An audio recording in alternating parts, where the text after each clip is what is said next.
Good morning. My name's Ruth Johnson. I'm the state senator of the 14th district, and I'm here to talk about our guardianship and conservator bills.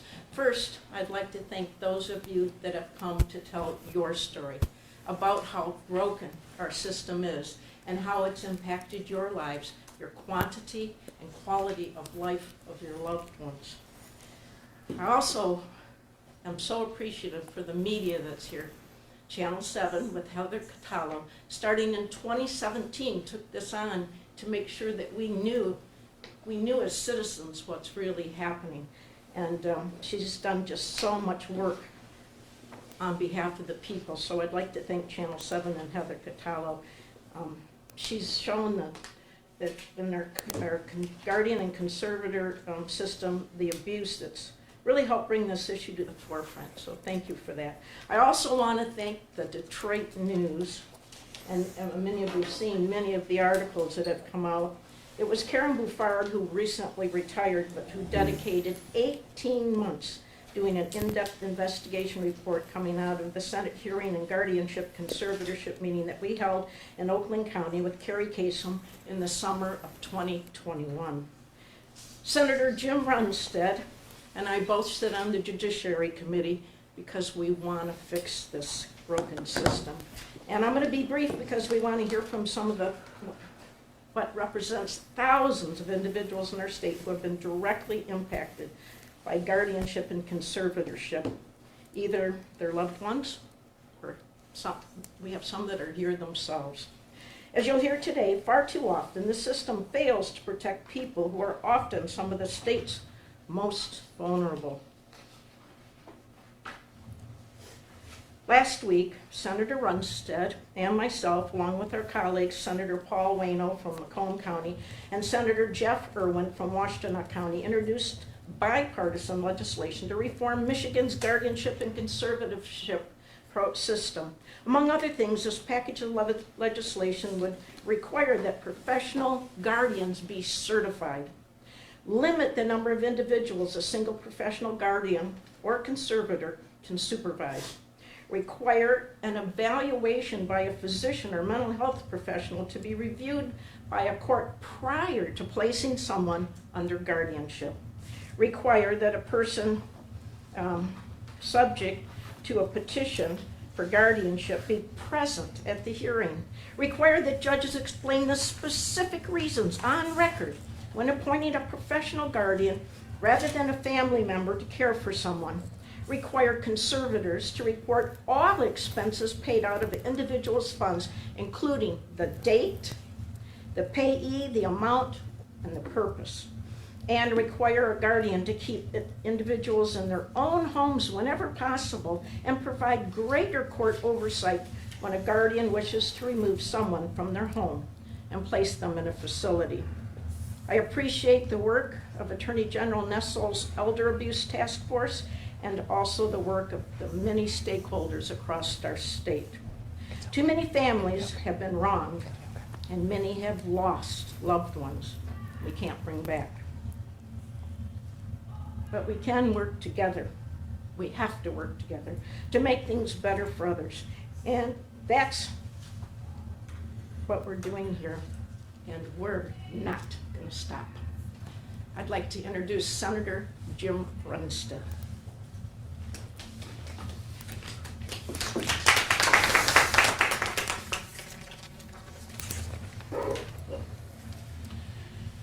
Thank you, Senator Johnson. I'm very excited that we're introducing this bill package to reform Michigan's guardianship and conservative law to prevent elder abuse and exploitation of vulnerable individuals. These bills would incorporate recommendations from Attorney General Dana Nessel's Elder Care Task Force and address issues raised in a recent investigative report by the Detroit News on the abuses and weaknesses in Michigan's current guardianship system. Michigan's guardianship process is broken, and real people are being hurt, and we'll hear about that today. The wishes of seniors placed under guardianship are too often ignored, and uncertified guardians can proceed to sell off a senior's home and property and even deny access to them by their family members. That is simply unacceptable. This bill would require courts, the first bill would require courts to obtain a physician or mental health care's professional assessment of an individual prior to appointing a guardian, and would require judges to explain on the record the specific reasons when appointing an unrelated professional guardian rather than a family member to oversee the individual's care. Professional guardians would be required to be certified. The number of individuals who could be placed under the care of a single professional guardian or conservator would be limited. Someone who has been removed as a public administrator by the Attorney General for cause would be banned from being appointed as a professional guardian or conservator. The courts would need to make video recordings of public court proceedings available to the public. That's currently not happening here in Oakland County. Similar bipartisan legislation spearheaded by Senator Johnson and Representative Graham Filler was reported out of the House Judiciary Committee last June, but did not receive a vote by the full House of Representatives before the legislature adjourned in December. So now we have this exciting opportunity. You will hear compelling testimony from these victims and the importance of getting this bill reform package through as soon as possible. Thank you. Thank you, Senator Runestad, and I got to tell you, I love working with him because he never gives up. Next, I have Tina Lindsay. She's the daughter of William Necker, and we'd like you to come up and tell your story, please. Well, first of all, thank you, Senator Runestad and Senator Johnson, for letting me speak today. And thank you, Channel 7, for putting up with me, especially Heather. I've called her multiple times on different stories. My name is Tina Lindsay. For most of you in this room, some of the victims might know me as Christina Brakovich. I'm from Wayne County, Michigan. My own father was almost kidnapped from our Livonia, Michigan home, May of 2018. I didn't learn of these women's names until June 12th of 2018 when they filed for full guardianship of my father, and that's when I learned that one was an APS worker, Tresna Tupper, and the other one was Stacy White, owner of White House Guardian Services. I was told at that time I wouldn't be able to see my father. Luckily, I saved him. It took everything out of me. I had to call the FBI, an attorney, a private detective, and then I started investigating these women, continuing for 5 years and counting. And I found an attorney to represent me, which is Greg Roll. And from there, I found my first victim the next day, leaving his office, and that's Chandra and Olivia. And I'd like them to tell their story because pretty devastating.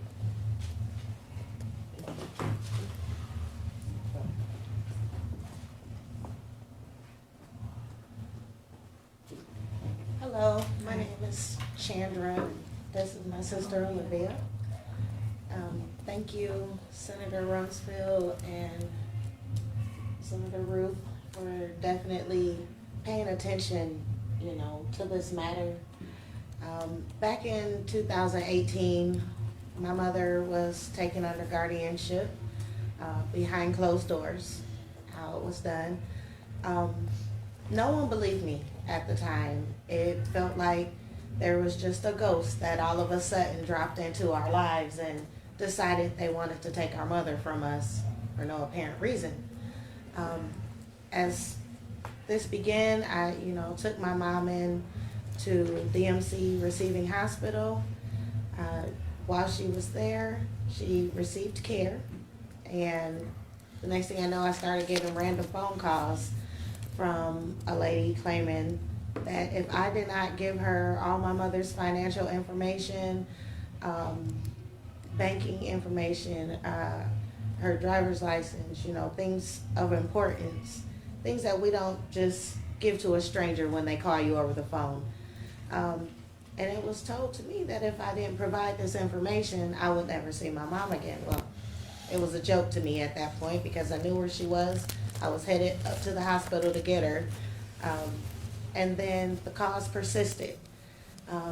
They got so threatening. My sister and I would be in the car together. We'd have to pull over on the side of the road because we'd be yelling at this person on the other end stating that we needed to turn over information for our mother or we wouldn't see her again. Well then, next thing you know, I get a blank petition in the mail. Yeah, there's a judge's name stamped on it. There's a date that's typed but then scribbled out and another one rewritten. I later find out this was withdrawn. No need to worry, nothing's happening. And I didn't understand why I need to be there anyway.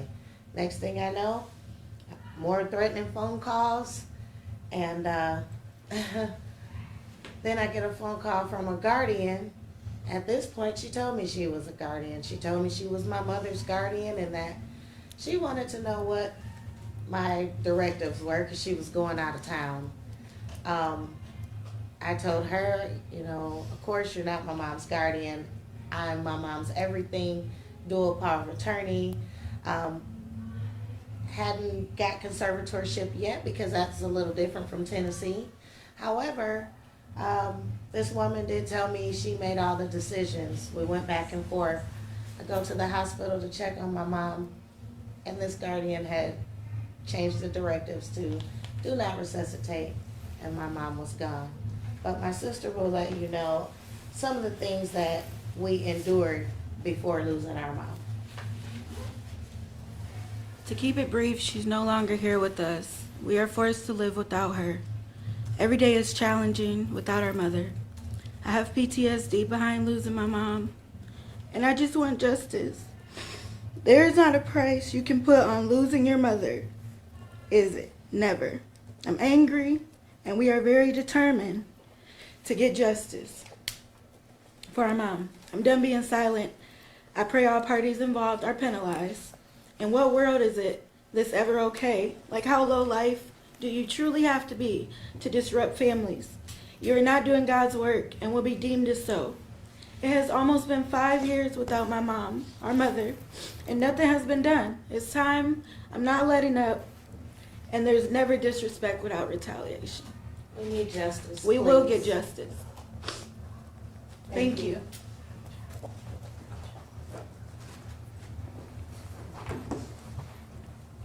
Thank you so much, and I'm so sorry for your loss. Next is Jime Bent, the nephew of Evelyn Sunday. Yes. Our situation with the court-appointed conservator began back in 2020. Judge said you'll hear from them within the next 2 days. Weeks went by, a month, going on almost 2 months, we never heard from the conservator. We contacted probate court to get the conservator's information, reached out to them, and had to schedule an appointment for them to come out and do their job. During the time she was conservator, it was a little over a year, there were many issues where her utilities were about to be shut off because she was not paying her bills. Now all of her bills were being sent to the conservator's office, so we were having to pay them. She took Evelyn's checking account away from her. That was Evelyn's last little bit of freedom she felt like she had left in order to pay some bills. Since she had a conservator, she felt like she lost everything. When Evelyn passed on November 29th, 2021, we contacted the conservator and she said right away, well, I recommend you let me handle her finances and her estate, and I will make sure everything is taken care of. But we refused to let that happen. We received a copy of her appointment of fiduciary. The first and the second were both filed on December 17th, 2021. When she took over as conservator, Evelyn had $1.6 million between 13 different accounts. not including any other assets, personal belongings, or her home. When Jennifer Carney filed these forms with the court, the first one was 1.4 million. That was including her house in Franklin. And the second one she filed was for 1.3 million, which also included her house. There is today still over $500,000 unaccounted for. We have been to court numerous times. Our attorney, Mark Dresden, has sent numerous requests to the attorney. It was court required for her to give us financial documentations. She did not do that.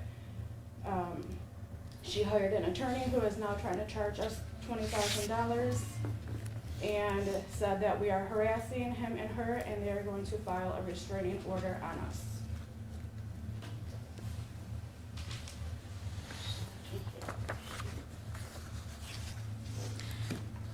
Next, we have Steve Harmony. Steve? Thank you, Senator. I just wanted to say thank you to all the official people in the House and to Lindsay and to her attorney. I was involved in an auto accident in 2019. I filed a lawsuit with Michigan Claims on my own and got accepted in Wayne County.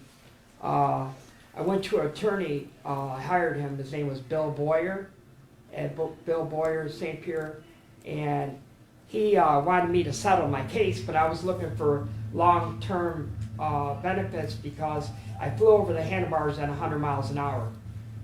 The judge told Bill Boyer that I had to have a doctor to find me incapacitated, and Bill Boyer says, I know way around this. All suddenly, I'm found incapacity even to this day with a gun permit that I had at the time.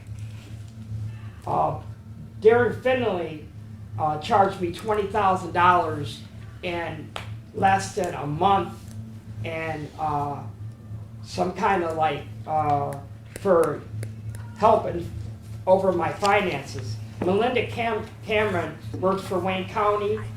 She pleaded with the court to get Darren Finley to reduce the money, to reduce all the financing down so I would have a lifestyle. Then turn around and hired Family Options. They worked together. Melinda Cameron called me and asked me where all my real estate was. I said, it's absolutely none of your business. Do I look incapacitated? Do I look, I was taking care of myself on a daily basis, taking care of my children. I was running my own building. I had a business I was taking care of. They totally said I was incapacitated, even to this day. And I went up and asked for all my finances. I went to a place called Co-America Bank on 16 Mile in Jefferson. They said that Family Options Services made a horrible mistake. They allowed me to see my finances, which they bought a cashier check for $25,000, which directly goes back to their bank account. Now we can find out where all the financing is going from Family Options through that cashier's check. But they said good luck because the only person that has any rights to that information is the conservator. To this day, do I look like I'm incapacitated? I'm walking around, talking to everybody, introduce myself to everybody. I have a driver's license, I drive. I am totally incapacitated. They took away my civil rights, violated them. The judge alone knew it was against the law without a doctor. He said it on the minutes, I have to have a doctor. To this day, there is no doctor. They punished through my whole entire lawsuit. Went from $50,000, I got $8,000 out of $50,000. And I was begging for medical attention. I never received any medical attention at all, period, at the time, even though I had money. My money during the time that before I got conservatorship, I was paying for out of my own private money. I had my own income coming in through renting my building out. There was no reason that when come time to get my money, it was all gone. And I just want to say thank you. I'm hoping this law passed. I'm hoping that they're criminally charged for what they did. And the judge's name is Judge Paluski. Thank you. is, I'm sorry.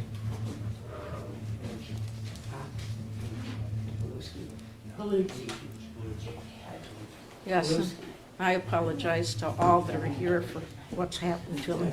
Next is, did I do that? That's okay. Sorry. Next is Christine Abu, daughter of Gloria Sullivan. Christine, would you come up, please? Christine is our last speaker. When we're done, if those of you that spoke would stay, I'm sure there's some people here from the media that would like to ask some questions. Christine, come on up. Thanks. My name is Christine, and the same thing happened to me, and what I have to say is if it happened to me, it can happen to anybody. And I decided to request guardianship. My mother had fallen in her condo in Bingham Farms because she was left unsupervised during the day. I was retired and I had plenty of time to care for her and 24 hours available, living in a ranch home, and I could bring her to my side of town where she could visit with her nieces and nephews and so forth. It was a natural thing to do. I went to court, but the attorney advised me ahead of time that you won't get guardianship. And I said, well, why not? Here's the law, and the law states that family comes first. Why wouldn't I? And he said, because that judge never gives guardianship to the family. I said, that's ridiculous. It's the law. She's not following the law. And he just threw his hands up. He said, do you still want to go? I said, of course I want to go, because it's the law. So I went to court. The judge did not allow me to speak. It took 5 minutes. My mother was not allowed to come. They said they didn't want to disturb her.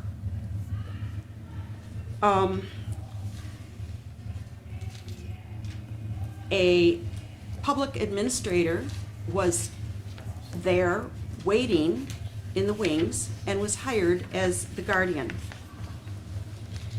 We were only then allowed supervised visitation to my mother 2 times a month.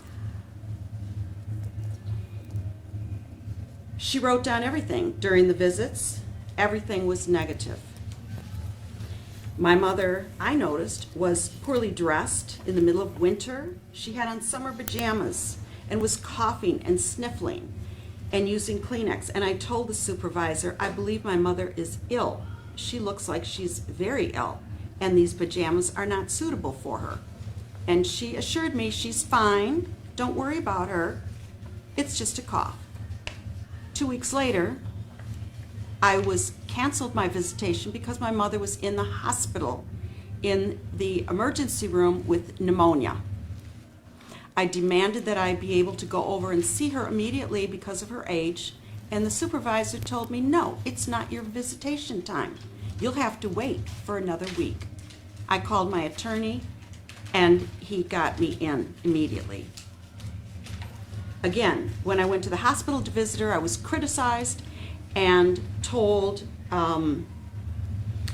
that I was threatened that if I continued to feed her food or whatever, that I would have to wait out. They didn't want me near her, touching her, anything.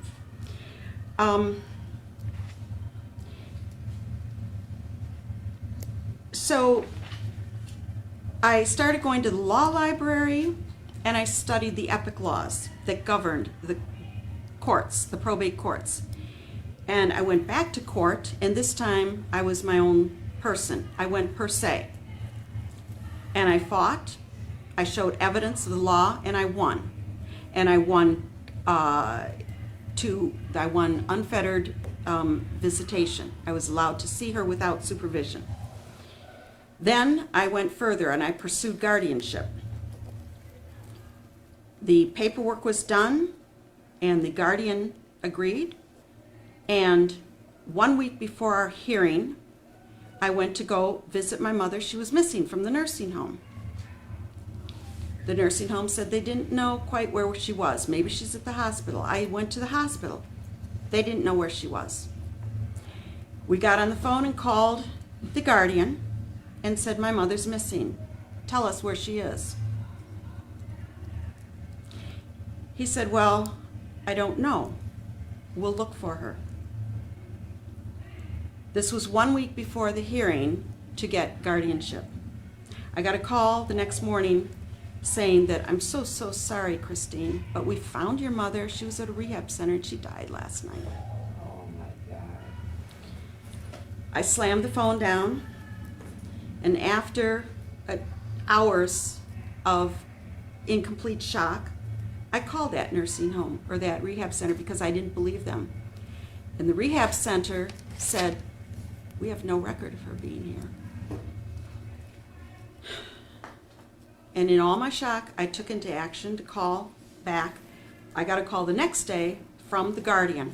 Again, the public administrator fired from the Attorney General's office. And he said, oh, I'm sorry, but we found your mother and she was not at that place, she was at this place over here. So here's the guardian that's appointed illegally by a judge who can't even keep track of their ward. That's because at the time he was appointed, he had over 400 wards.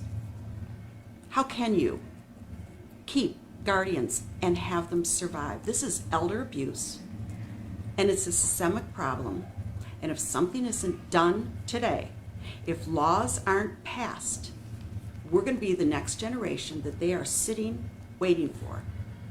I recently heard a judge's interview and said, happily, that they're anticipating that the baby boomers will get dementia and come through our courts. We're anticipating that people who had COVID and were on breathing machines will have mental issues and come through our courts. Something needs to be done today, or we're all going to be victims. Thank you.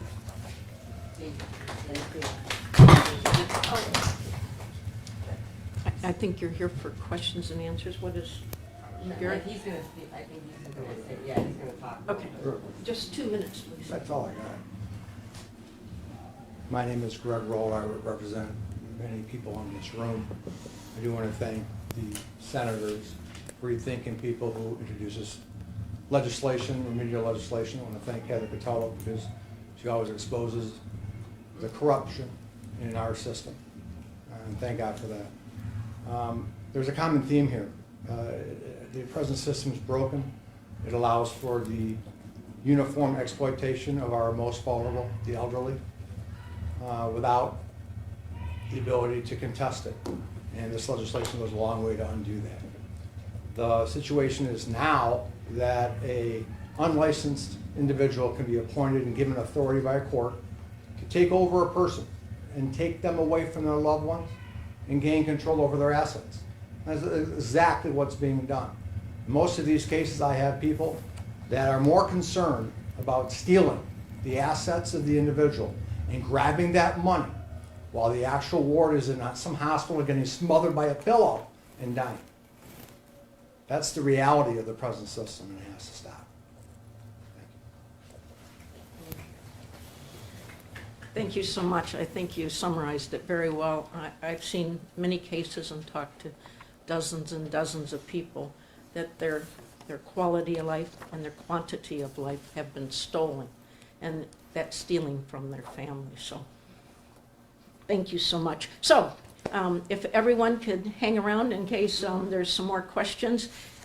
We're now finished with the formal part of this press conference, but I do want to thank each of you. I know you've taken your time. You drove here, you came here, you took time off, not for yourself, but to take tragedies and turn it into something better for others. So thank you so much for that. Thank you. Thank you. Why do you think this time will be different with the legislation? I think we don't have a chance without the media. And you started in 2017, even though it had been going on for a while. You were the first one to really tell the story. You have not given up. I'm very impressed. And the Detroit News has jumped on this story and done an in-depth investigation.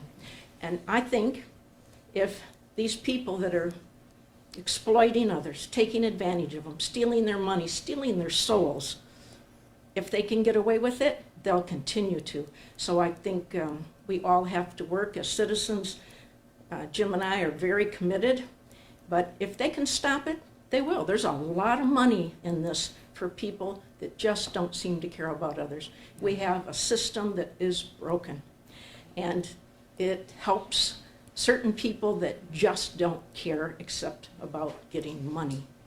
So it's not something that's going to change like that. I wish it was.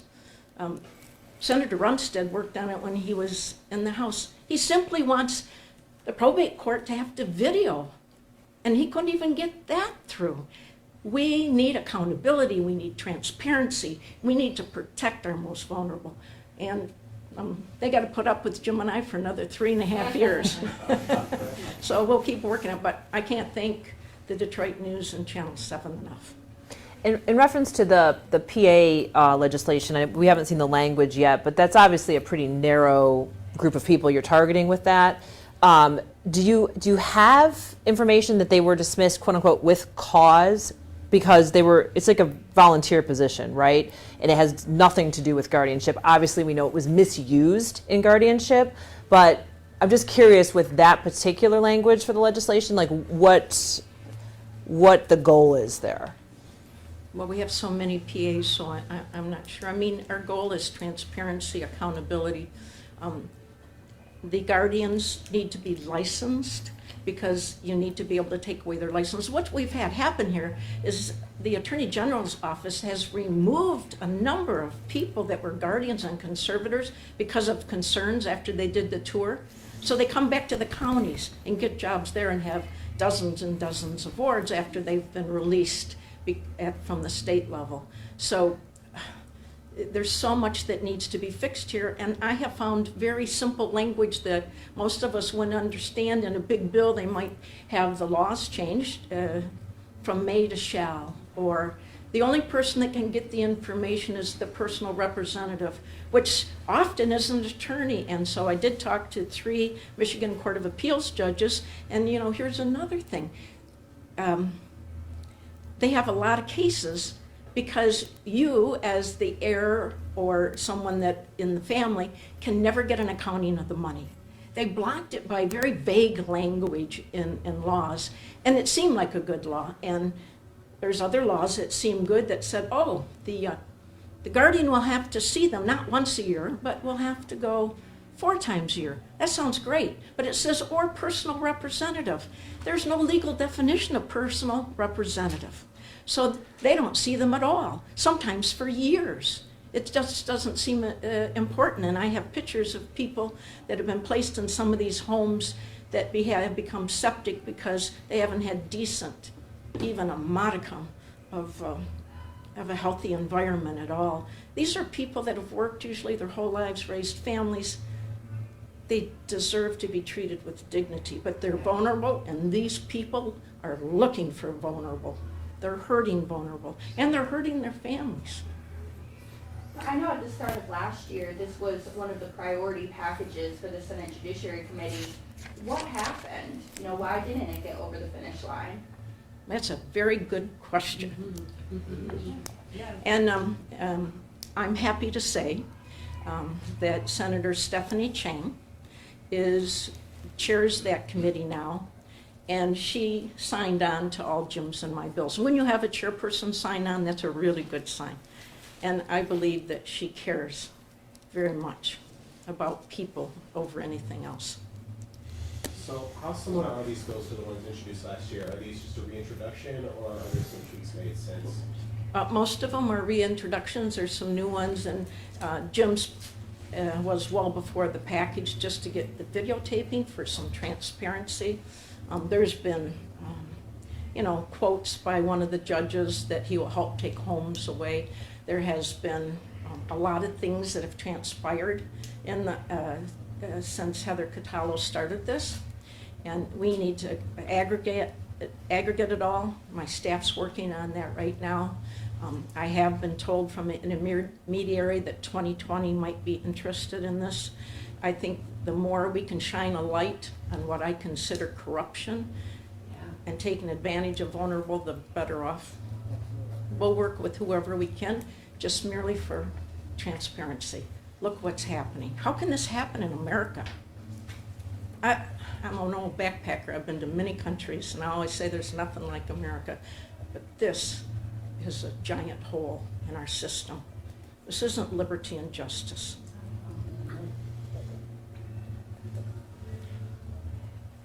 Would anybody like to have a question with any of the people that have been aggrieved here? Does anybody know the people that made these decisions? Are they still in the guardianship program? I know some that Dana got rid of, Dana Nessel, the Attorney General. They work for the counties, yes? Yeah, Yes. they're still there. Yes. Jennifer Carney was removed by Nashville, and now she's working in the county. But just to clarify, so public administration has nothing to do with guardianship. Public administration has to do with the decedent estate. So if they get removed as a PA, which is something that the prior legislation that we worked on several years ago in 2013 and 2014 dealt with, that has to do with decedent estates. So you can be removed as a PA and still be a private guardian. So just so that we have clarity. So that's what I was trying to understand. Like that, obviously, yes, there are very prolific guardians that many of this group has dealt with and been victimized by, and they were PAs, but being let go as a PA, which is an unpaid position. That's what I was trying to understand. Like, do we know for sure? Because I read here that it talked about with cause. It's a volunteer position. It's a political appointment. So I'm not even sure like if they were let go with cause. If that's what I was trying to get clarity on that. If that's what part of the legislation will be, but it's really like apples and oranges. One county in particular was misusing that designation and calling their guardians PAs, but it's actually just improper under the law. My understanding is that they don't refer to them as PAs. I mean, some of them may still be PAs, but it's as part of the decedent estates. So I guess like, yes, that if they've been removed for some other quote alleged bad acts, maybe they shouldn't be guardians. So I guess how are you legislatively going to do that? Because it's really two totally separate parts of EPIC. That's a really good point. And I do believe if somebody is unethical and has hurt people and money's missing, and in some cases they never even turn in the bills, and then you can't hunt them down and people have not been treated fairly, I just don't think they should be in that business. And if they're removed for cause, why would you have them back? To do the same, in essence, work where they have complete access. And I talked to somebody I went to junior high with a few months ago. She's afraid she won't come out like these people have. Because her mom had a house on Williams Lake, which is a nice lake in Waterford, and owned it and had some disposable income. And they tried to take guardianship over her, which is not uncommon. Even though her daughter lived there, was taking care of her, she did need some assistance. And next thing you know, the guardian went after everything, and the police were called, and they were told that her adult daughter was a drug addict and was not doing her job. The police came to her house, put cuffs on her, so her neighbors saw, and took her to the hospital to be tested because she was allegedly a drug addict. It showed no drugs, no alcohol. Meanwhile, they took the home, all their pictures, all their belongings, everything that was dear to this woman, they took, and she was being taken care of fine. The fact that you don't have to have a psychiatrist or a doctor to even say that you're impaired enough to need a guardian is outrageous, really. Like, if you have a family member committed because they're suicidal, homicidal, or can't take care of themselves, you have to go through a very onerous process. And in general, they're only held for 3 days. And then you have to have psychiatric analysis done and social histories and all kinds of workup. This, they can just come get you. You don't even get to go to the court sometimes. And somebody deems you incapacitated, needing a guardian. By whose authority? Who's the professional involved? Is it people that are going to be able to benefit financially from it? That's a conflict of interest. You have to have that extra step in there.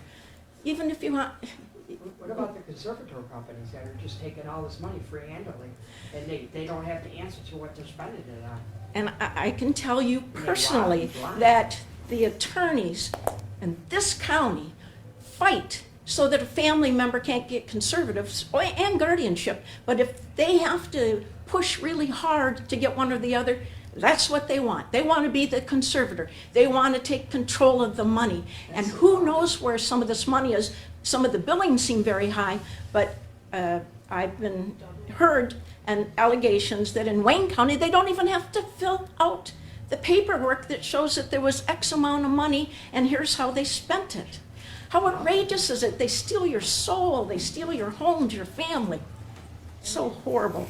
And in my case, well, in our case, our mother was taken, and when I asked question after question about why, I was told my uncle, my mother's brother, Willie Drayton, is the one that petitioned the court.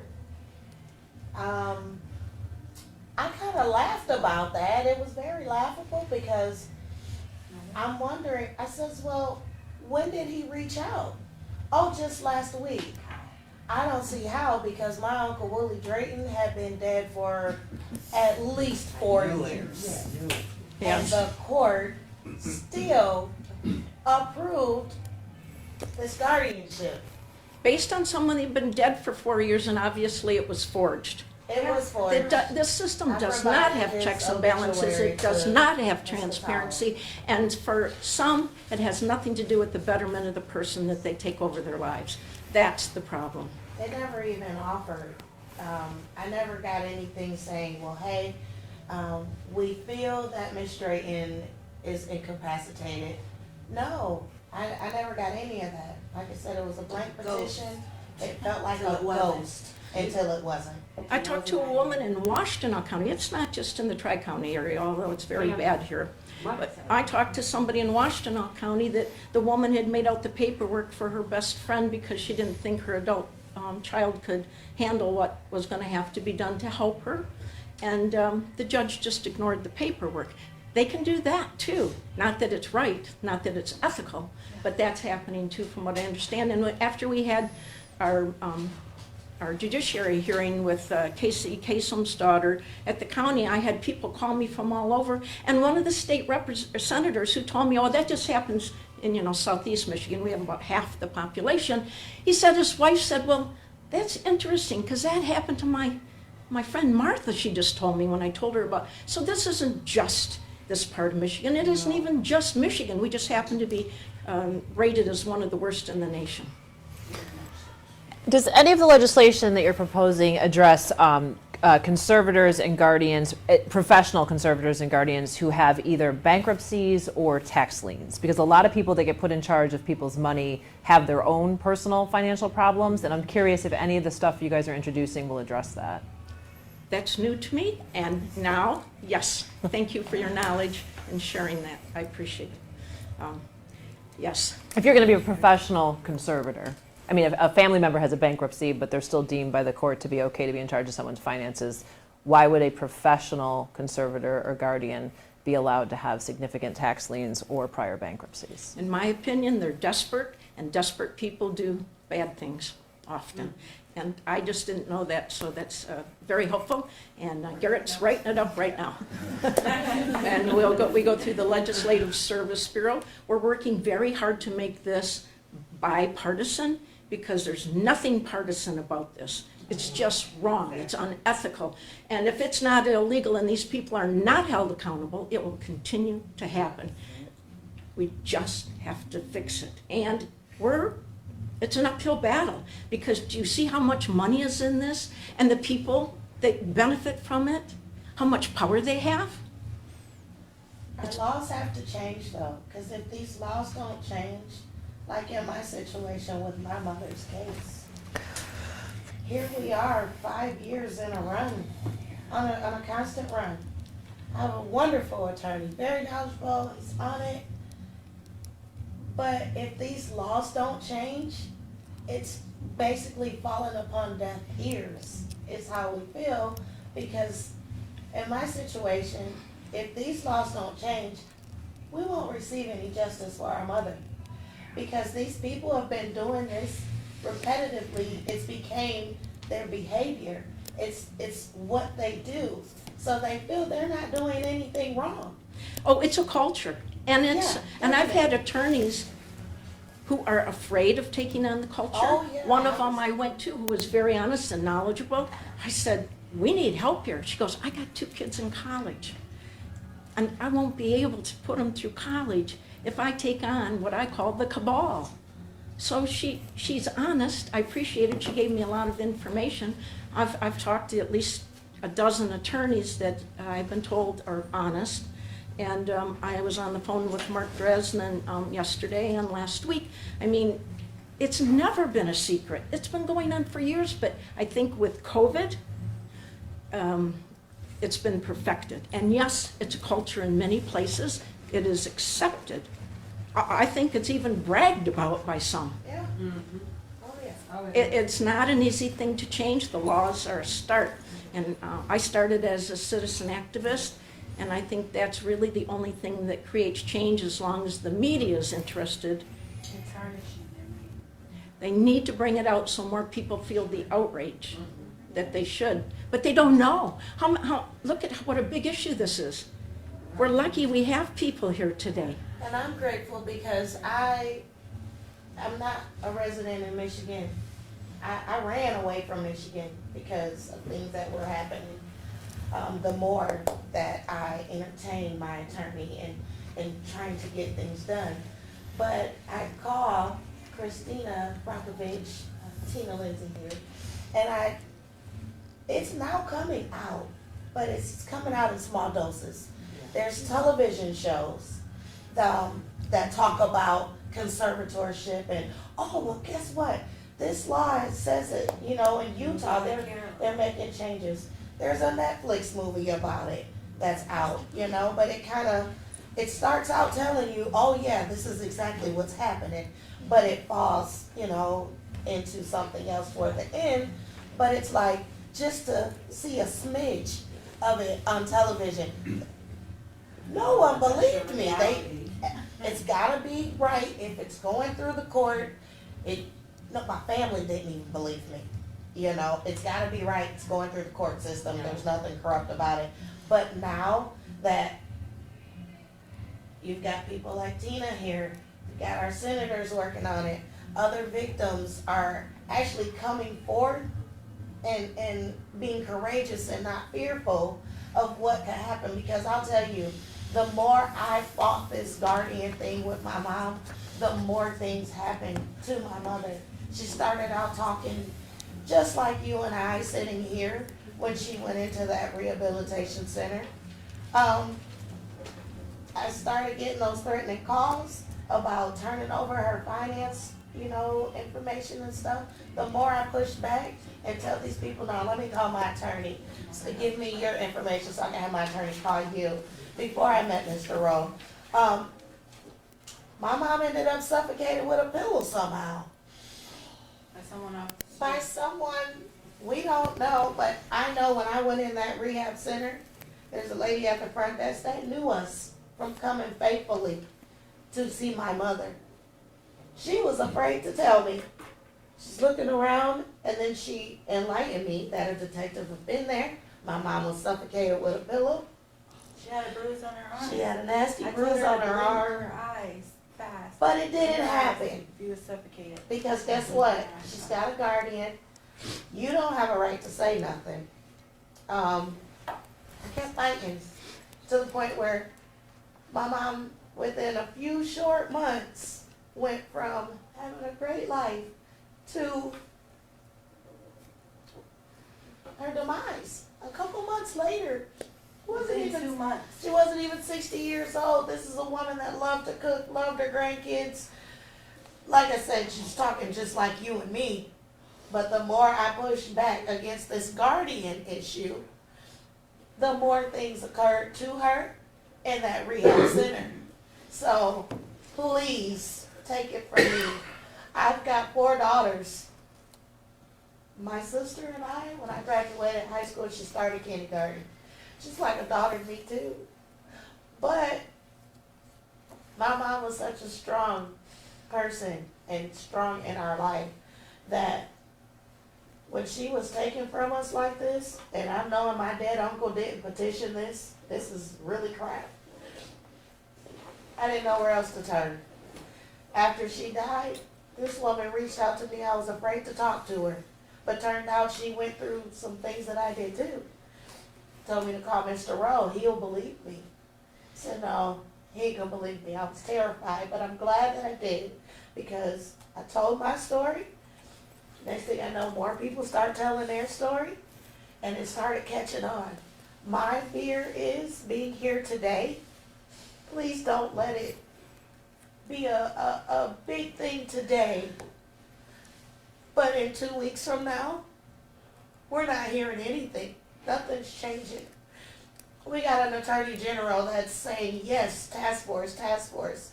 That task force ain't do nothing for us. Nothing. And we're screaming. We've been at Senate committee meetings. I couldn't believe the other victims that were there because I thought we were all alone in this here in Michigan. Please, the media is everything. You guys have the voice for us. We can tell you our stories all day. We can hold up signs. We've got a blue shirt crew that we show up and stand together. But if the word doesn't get out, we've been talking to people from the media in other states. We went to Atlanta about it. We've traveled. This is the thing though. Oh, well, that news person already told the story there. It's not hot anymore because it's not the next breaking thing. Well, guess what? People are dying. We lost our mom. My sister ended up diagnosed with PTSD. My oldest daughter graduated summa cum laude from her HBCU. But that kid lost her grandmother that she was closest to. And she's broken now. She's functioning as a normal, she works, she's got a great job. But where she had goals to go off and work as a U.S. Marshal, she's kind of capped it off as being a captain in the municipal courthouse in Tennessee. But all of us have taken such a great loss. The laws may not change in effect in time for me in my situation with my mom. But guess what? There's thousands of more victims and people out here that's going through it. If we can't make a change for us, my case, please help us make a change for someone else that's going through it right now, that's afraid to come forth and talk about it because it's going through the courts. It's going through the courts, so it's gotta be. I think you came because you care about others so much. You drove all the way from Tennessee, is that right? Tennessee. I drove all night just to make sure I could talk to you guys. Thank you. I do want to just say, and then I'll go to you, that there is a rhyme that's used by, I've been allegedly told, and I think it's on the video through Netflix. It's called I Care a Lot. And it's target, litigate, over medicate, and steal the estate. Yes. That's what they said on there, and that's what I've also heard from Gretchen Rachel Hammond and read her story too. Yeah, go ahead, hon. Going forward, how will people be able to make complaints? So numerous times we reached out to the Elder Abuse Task Force by the Attorney General and told, well, I don't know why you're calling because there's nothing we can do for you. Exactly. Not everybody can afford to hire an attorney to fight for them, so how can people get help? Is there gonna be like a hotline, or, I mean, nursing homes, you can report to the Give state any ideas, nurses, Jim? physicians, but Yeah, I think that's a good comment, and some of the other suggestions that we've had here are things that we can continue to improve the legislation. When bill packages like this are put together and then they go into committee, you oftentimes get very good feedback and make adjustments on the bill. So you'll have amendments, you have substitutes. This sounds like a very good suggestion. I was reading my bill yesterday on transparency, in Oakland County, you can't get a copy of your proceeding. They'll give you a transcript, but everybody knows that doesn't tell you anything in terms of the tone of voice if somebody says something to you and it's in black and white. That's all lost. I also have talked to attorneys that said they've seen the judge turn over to the court reporter and say, don't report that. So you're not going to get the actual transcript unless it's on videotape. So the bill that I had said that you as a member of the public, every one of you would have the right to a copy at cost of the proceeding. There's a caveat that if there was a sensitive case like a child who is subject to sexual abuse, or maybe a law enforcement individual whose face couldn't be shown, in a few cases they would not be able to have that. But I even want to strengthen that and say they have to list precisely why they are doing that, so that they can't use that as a loophole, that everybody in the state of Michigan, in every county that tapes, which I think they all do, that you can get a copy of your proceeding. But these are things we'll have to continue working on. That's a good suggestion.